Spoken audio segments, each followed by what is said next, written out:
Hello, fellow book readers. My name is John, and today I am going to talk about my 10 favorite magic systems in fantasy. Now, I'm not calling this the 10 best magic systems or whatever because, I just haven't read enough books to say that these are the 10 best. No, these are just my 10 favorite. There's others out there that I definitely need to get to that I'm missing out on, but these are my 10 favorites. And why I want to do this video is because I think magic in fantasy is part of the reason that we read fantasy. It's definitely one of the main reasons I read fantasy. I love reading about different magic systems and different magic in the books.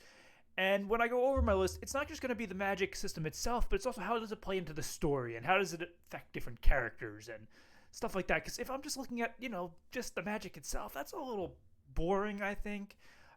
For me, the magic system plays in multiple different ways. And I don't even really like using the word magic system because I love both, like hard magic systems where everything is spelled out for you. I like low magic systems where not a lot is spelled out for you and there's a lot of mysteries and there's not a lot of rules. I like both. I'm not somebody that's just like, oh, I'm only going to read Brandon Sanderson magic systems, and somebody that's like, I'm only going to read Tolkien magic systems, which are two very different ends of the spectrum.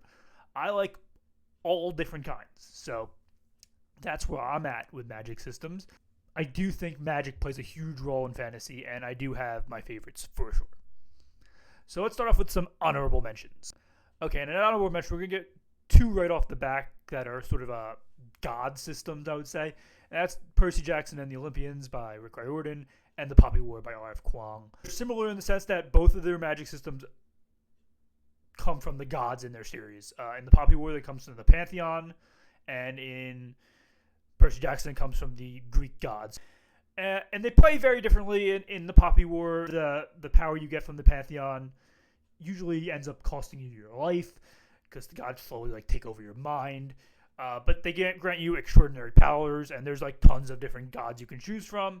And it's similar in Percy Jackson, except these powers aren't costing you your life, but it does attract monsters and things like that towards you. But you do get these extreme powers that your godling father or mother give you, but they do not grant you immortality either. Those are two very cool, I think, god systems. I really do like systems that come from gods like that in fantasy. But there is one in my top 10 that I do like a little bit more than these two. But these two are definitely honorable mentions for me. I think they both play into their stories really well. Okay, the next honorable mention is the Earthsea series by Ursula K. Le Guin. I really like this one because it's sort of like an introduction, I think, to this type of magic where it's this magic, there's power in words, and different words grant you different spells and stuff like that. And we go to a magic school. The only reason this one isn't higher for me is because we don't learn too much about the magic in and of itself, even though we go to a magic school. We don't learn a lot about it.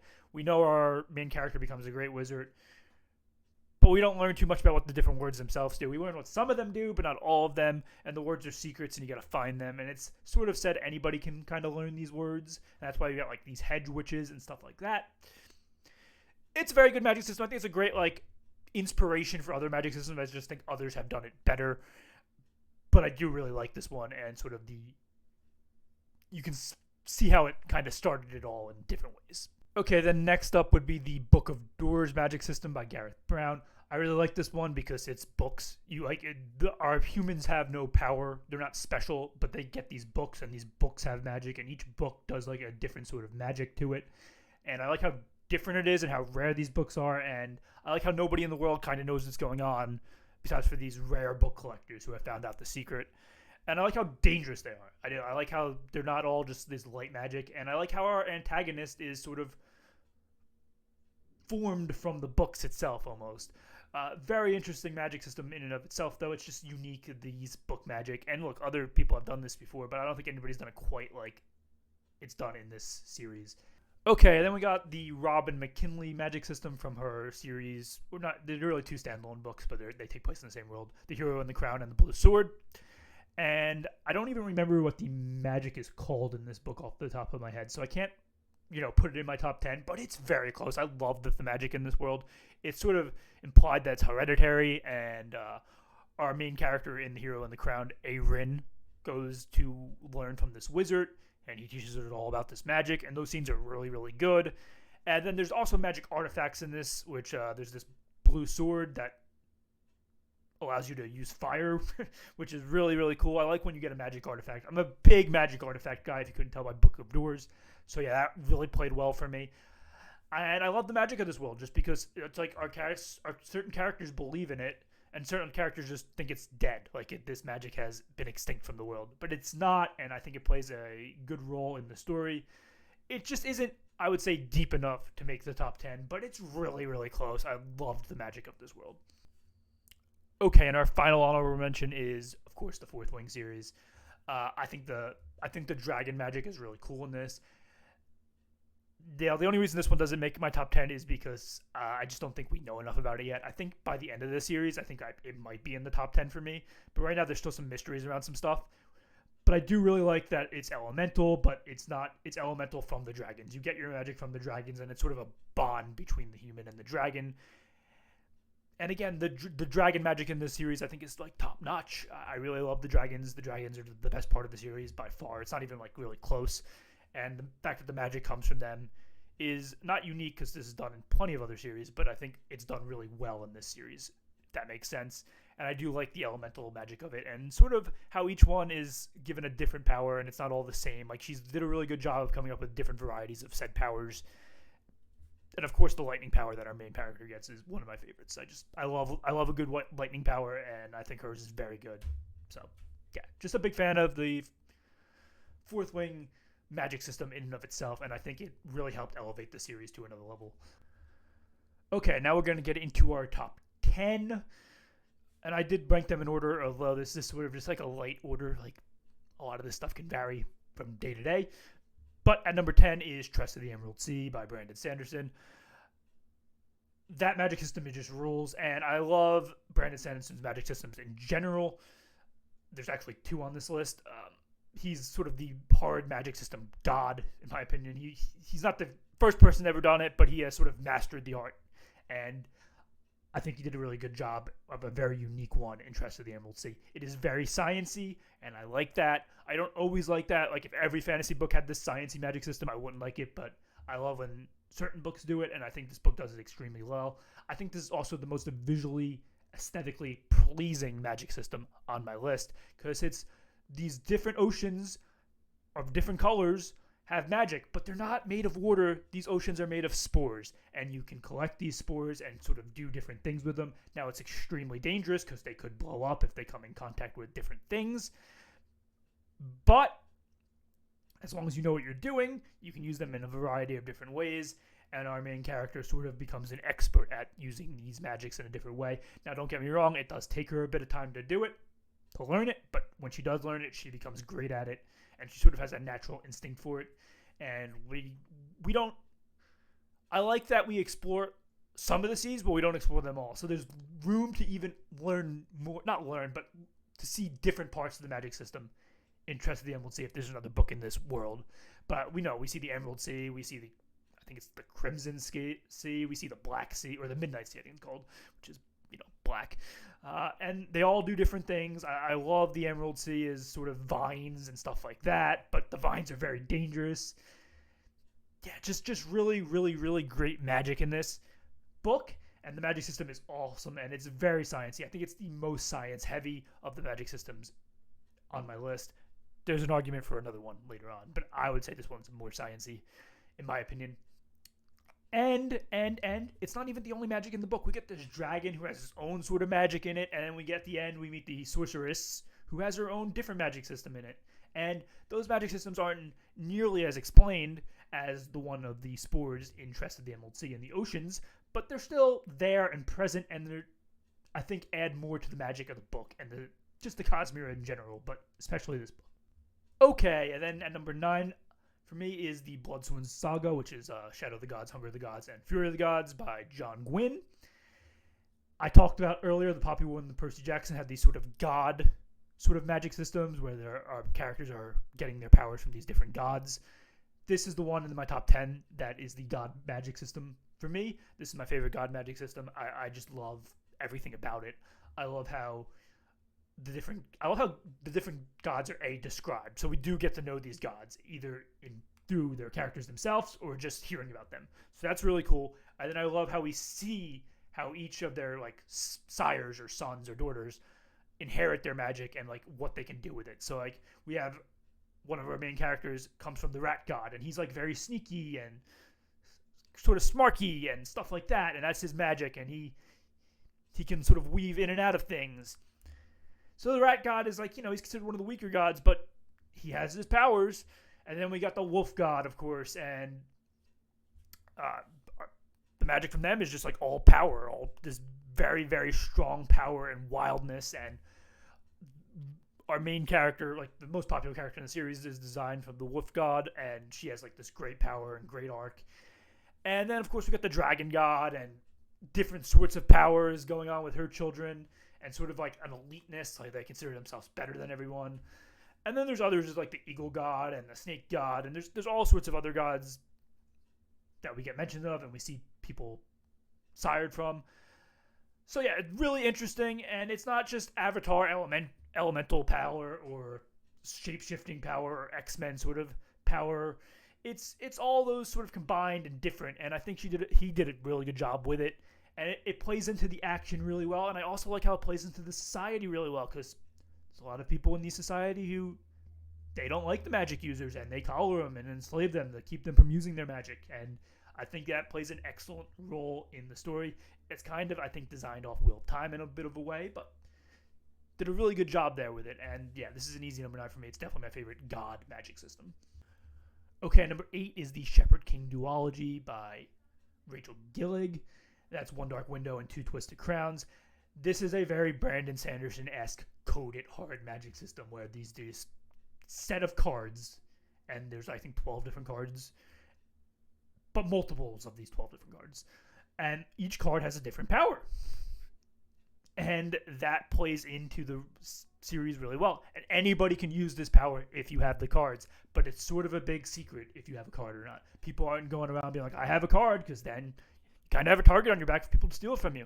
And I love how the magic system plays into the overall world building and how it was created. And there's this disease going on, and it was all caused by the first king, wanting these cards, and that's how it happened. And then there was a betrayal, and now all sorts of stuff happened. And I think each magic from the cards is used in a very specific and good way. And yeah, just really good stuff. I really, really, really enjoyed this system and how detailed it was. They left no room for questioning. Everything about it was specifically detailed. Just really good. It was like I was reading like an encyclopedia of this magic system. It's not a sciencey magic system like Brandon Sanderson exactly, but it is very spelled out for you. Yeah, I just love how detailed the cards are. Because, you got like the Black Horse card, which gives you like Master of Combat ability. You got the Nightmare card, which allows you to speak in other people's minds. You got the Maiden card, which allows you to heal people and yourself. Yeah, just a ton of really great cards, just like 9 others. They're all very detailed. Just read it. And the whole plot of the series centers around us trying to find this hidden card to end the disease, although there's a lot more to it than that.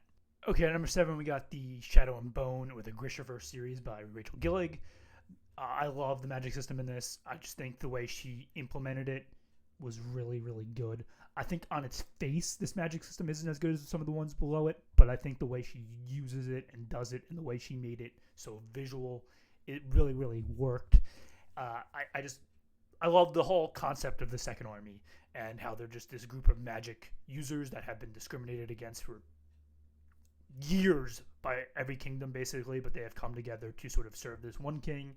And I love sort of how detailed she gets with the magic system. Like you got basically the fighters, or the people that have power over the human body, and then you got the summoners and the things they can summon and do, and then you got the fabricators that like build stuff with their magic. And I love how each branch of that, there's 3 different branches, have like sub branches, and you get to know all the sub branches and all the branches really well. And I love the different colors they wear. Like the red are the Corporal Kelly, and they're basically the people that fight and they have power over the human bodies. They wear red. And then you got the blue, which are basically the Ether Kelly, and they're the summoners, and they wear blue. And then you got the fabricators, and they wear purple. And there are some other differences, like the Darkling wears black because he can do all of it, and he's unique.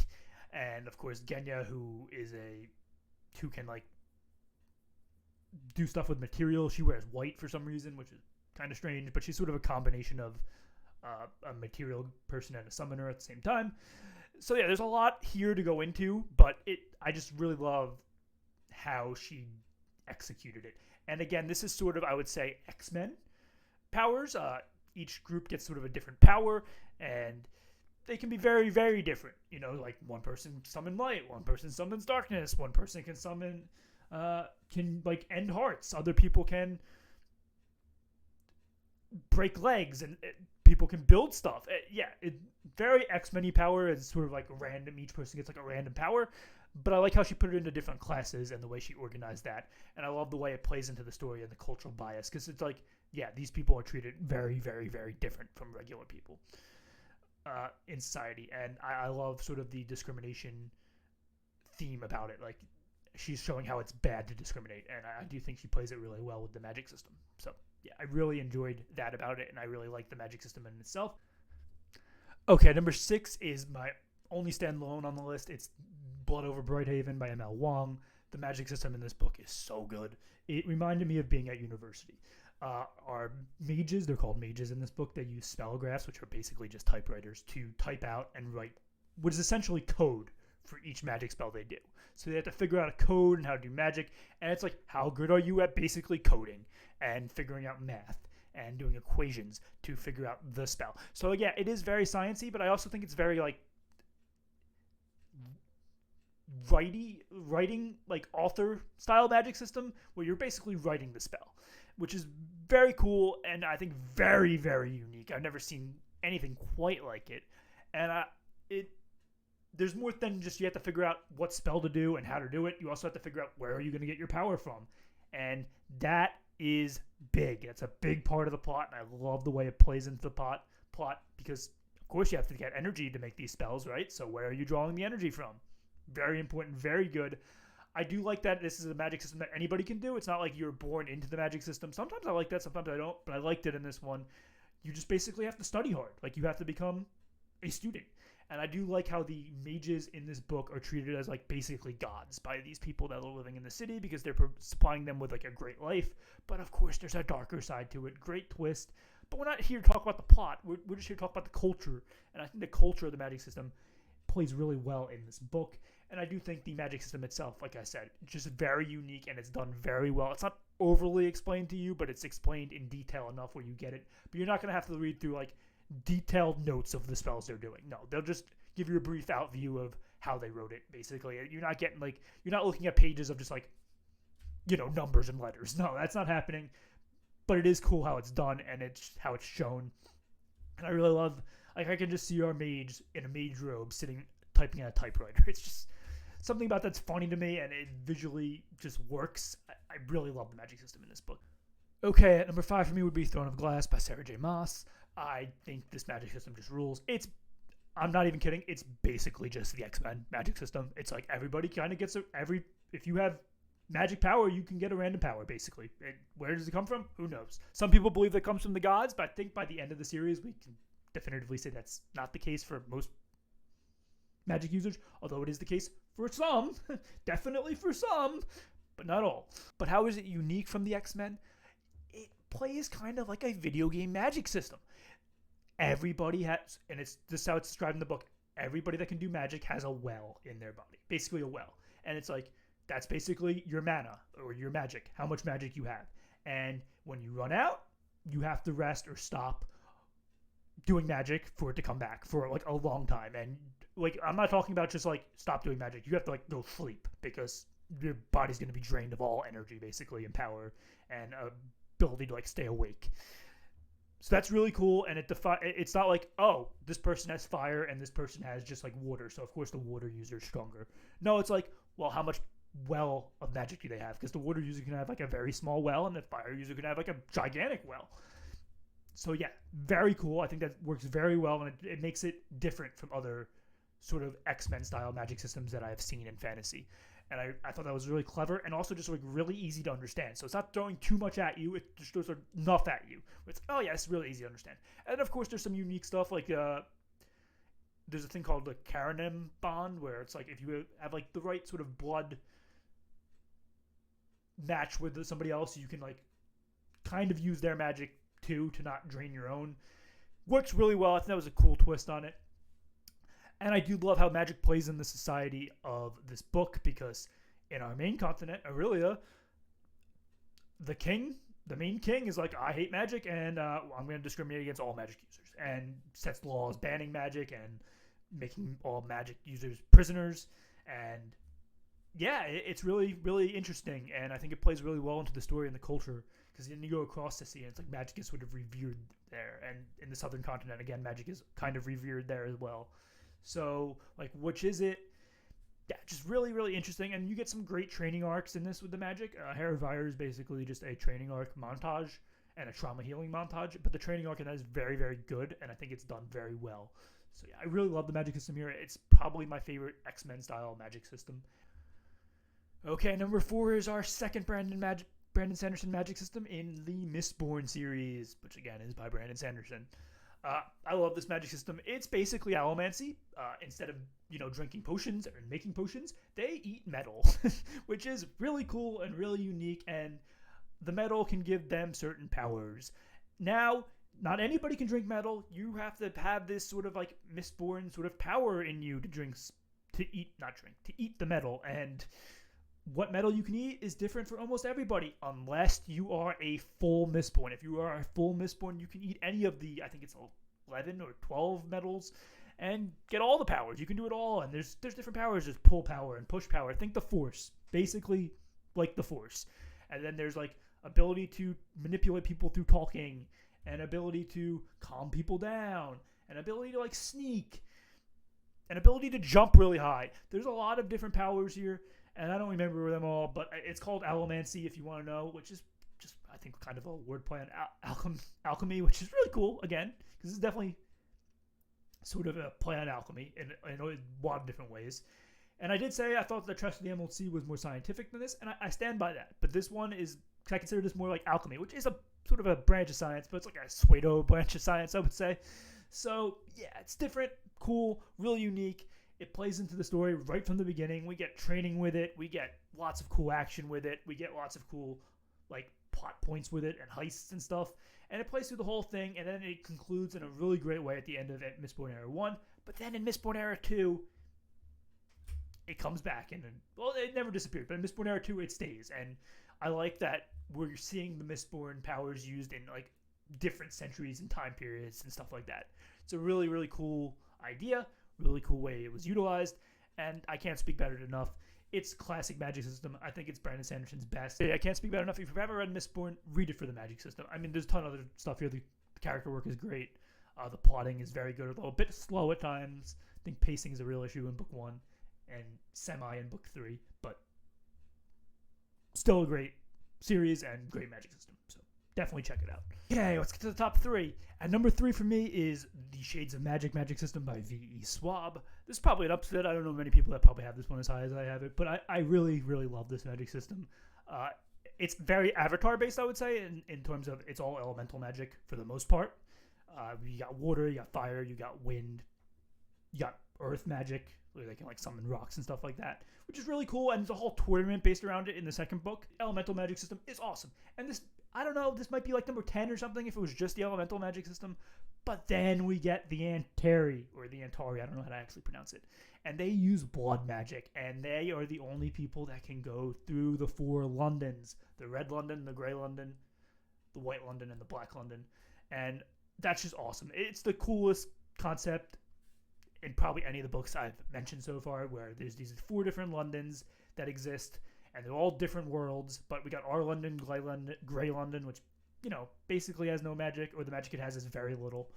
And then you got Red London, where magic is thriving, where all basically the magic users live.